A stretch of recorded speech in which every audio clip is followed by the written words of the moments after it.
while since we've had a yellow Z in here for some work. And this one came pretty much bone stock. But I think the point of this is, how do you make a Corvette in the Dangler Zone? Well, guess what? She's getting the Dangler Zone package. 2-inch Cook's headers, Atomic Air Force, Nick Williams throttle. Ah, these are so nice. And a big old rowdy BTR camshaft. This guy's floor mats were dirty, and I had some used ones out of my car. I changed them, so I was like, I haven't even told him yet. I'm gonna give them to him. So these are dirty. These are kind of stained up and dirty. So he's getting some new ones. So yeah, we're back to being busy as heck, and I haven't really gotten anywhere on the exhaust yet because we've been getting a ton of phone calls and stuff, but laid it out, getting ready to go on it. I just gotta get in my welding zone. It's been a while. I'm gonna be rusty. Andrew started working out yesterday. He did glutes. So got him some Phase 8 protein.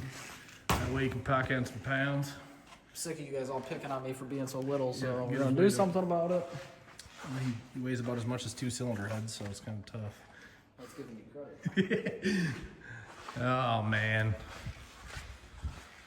Well, he was putting some signs up today, and then I made another piss poor financial decision. And call it what you want. We got a race car hauler for 2025. Can you believe this horse shit? Can you believe this horse shit? GM is not putting burgundy on the 2025 Denali's. What are they thinking? Minus the ugly, well, I'm going backwards, the ugly, stupid black plastic wheel arches. And whoever designed these wheels, you should be fired. They're terrible. They look like a sunflower with plastic chrome on it. But otherwise, these trucks are pretty awesome. And I sold my 2018. I really missed it. I regret it. But I was planning to find like a lower mileage one. And yeah, the price of them used is just wild when you want to get one with decent miles on it. So I ended up just going, well, for a little bit more, I'm gonna get a brand new one with a warranty. So then, you know, at some point that's gonna add for something. I just personally really like the 6 speeds for towing. I think they stay in 6th and lock the converter and get better mileage because you're not downshifting 100,000 times like the 10 speed. But it seems like a lot of people disagree with me and like the 10 speed. Anyways, that's not what this is about. This is about the Dangler Zone. This is about the Dangler Zone Corvette. I'm gonna throw this together really quick because it's some serious stuff. It's sitting over here neglected, feeling sad and lonely, and I get questions about it all the time. And now that I got the C8, everyone's like, you might as well sell me that car. I'm not selling it. I don't want to sell it. I told one person I'd give him the opportunity to buy it, and he said he couldn't come up with the money, so that's fine. I don't want to talk about it ever again. This car is pretty much a masterpiece. As simple as it is, it's pretty awesome. It's actually not pretty awesome. It's pretty amazing. This thing makes 677 rear wheel horsepower at 12.5 to 1 compression with a hydraulic shelf cam from BTR and OEM rocker arms. Sorry, I was joking on my breathing because I'm fat.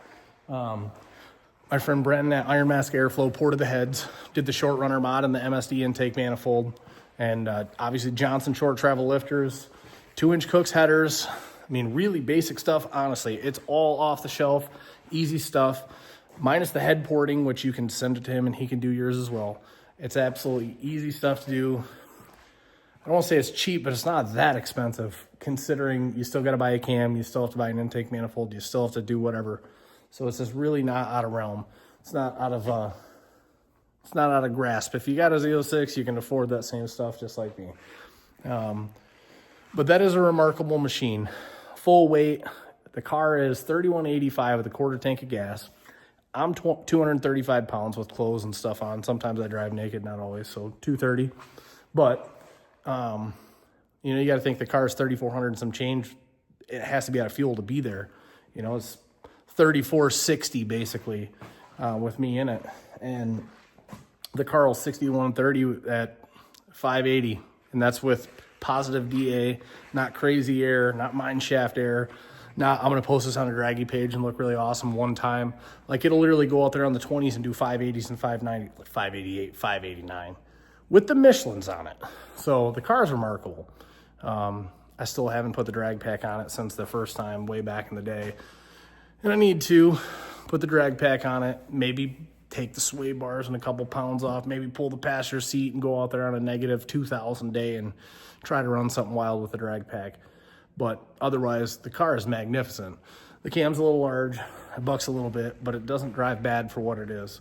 But that car is the most exhilarating car I've ever drove on the street with an 8-inch subwoofer. Maybe it's a 10. It's got a JL10 in it. Yeah, it's a 10. And I just love that thing.